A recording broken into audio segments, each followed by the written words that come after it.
KCCI spent months speaking with undecided Republicans leading up to the caucuses. It was part of our Coffee with the Candidates series. KCCI chief political reporter Amanda Rooker touched base with some of those caucus goers to see if they'd made up their minds yet. Amanda, can't wait to hear this.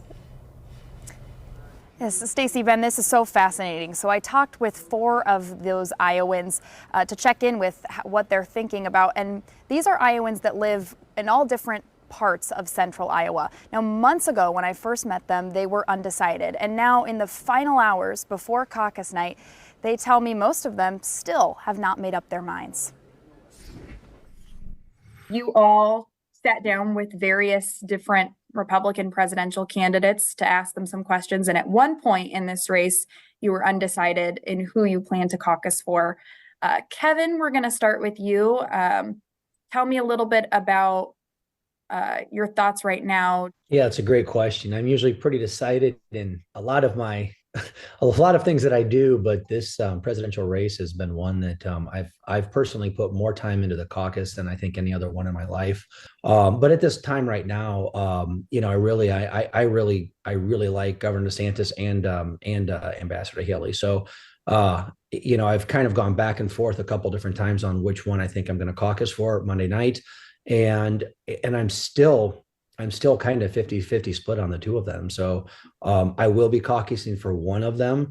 Right now I'm I'm still undecided. So Ryan, let's go to you.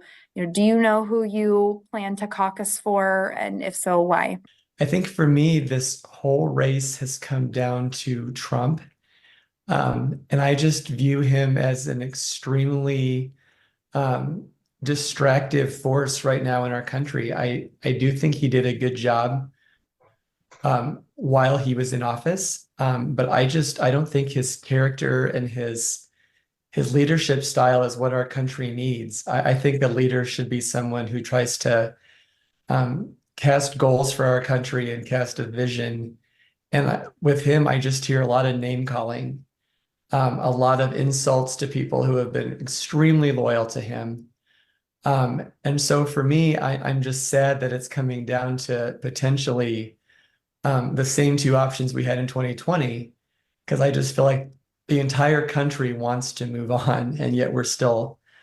So I agree with Kevin. I think it's a 2-person race for me between DeSantis and Haley. I guess I'm largely undecided, but I think what it's going to come down to for me is who do I think actually has a chance to win.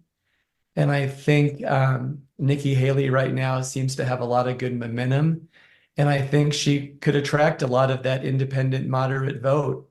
Betsy, let's go to you now. What are your thoughts? Do you know who you're planning to caucus for, or are you like Kevin and Ryan and still undecided?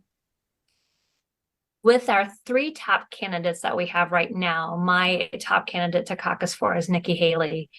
And the reasons why, except for this past debate, I thought she handled herself very well on the stage. I want a president who has grace and has grit and has character.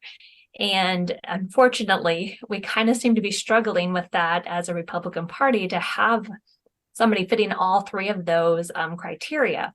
But my caucus vote will be for Nikki Haley.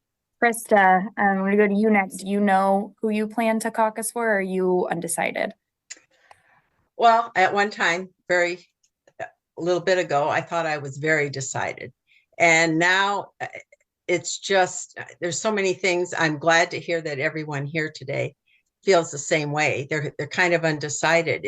And I too have given the most thought and the most research into this election than I ever have with any other election. And I'm between President Trump and Governor DeSantis. I want a president that can hit the ground running. And I want a president that we can get back as fast as we can where we once were. I don't know with President Trump, he did a wonderful job the first time, but the divisiveness was hard, and it's hard to think about going back to that. But I know that he can do the job, but with all the baggage, I don't know if it's worth it. Governor DeSantis has proven himself in the state of Florida. He's a very smart man. I'm sure that he can surround himself with people that he needs to hit the ground running.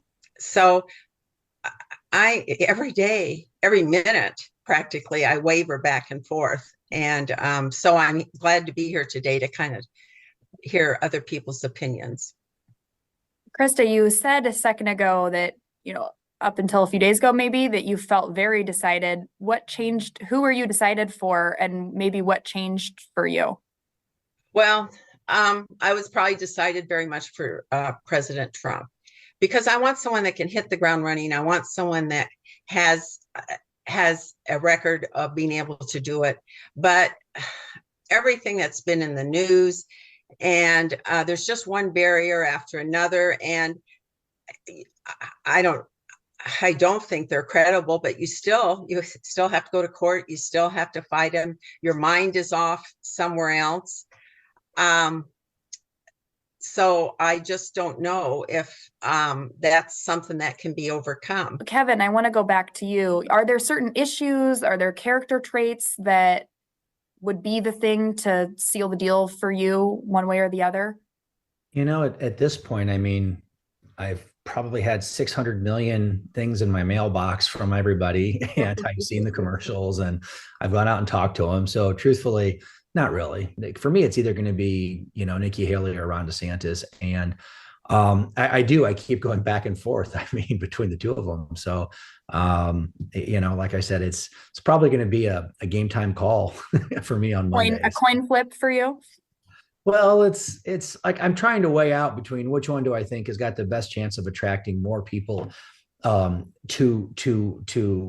vote for